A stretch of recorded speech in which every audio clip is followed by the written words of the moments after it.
Hello everyone, this is Julian from Kanen Coffee, and today we have a Zaconni with us in the shop.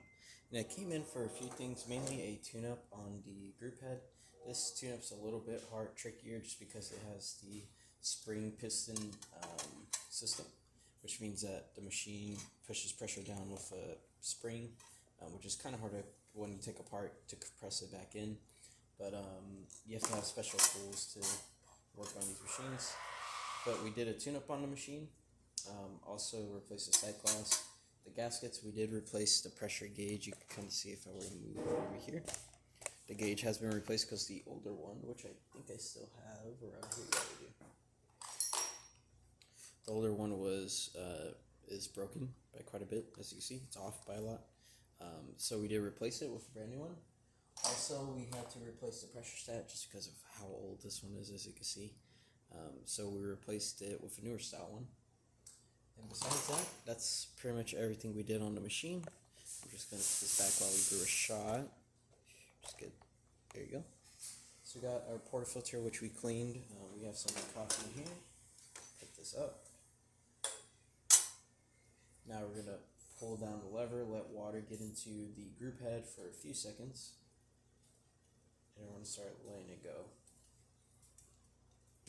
Now, depending on how much coffee you have in the portafilter and how fine it is, you might get smaller shots or bigger shots, of course, just because all of the water in the chamber either has too much of a hard time pushing through or too little of a hard time, as you can see, but it's going to push all the way down. And again, it's using a spring system that's in the group head to push all the water through.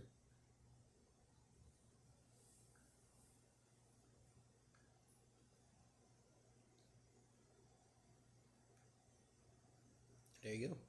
Now, if I went a little coarser, you probably get more coffee, or if you want to pull the lever down again to get more coffee in, as you can see.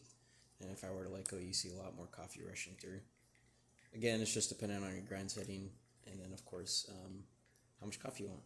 But yeah, and then quickly test the steam one. As you can see, working really well. Now, the threads inside of the steam wand, I've tried cleaning out quite a bit. They seem to be slightly damaged just in the part where it fully closes off. It's a little bit hard to do. I cleaned all the threads out, descaled it, and also re-lubricated all the threads. Still didn't really change too much.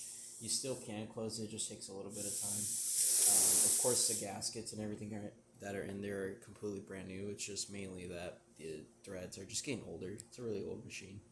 So yeah, that's about it for this repair. If you like this video or any of our other repairs on our channel, leave a like, subscribe, and hit the bell. Thanks for watching.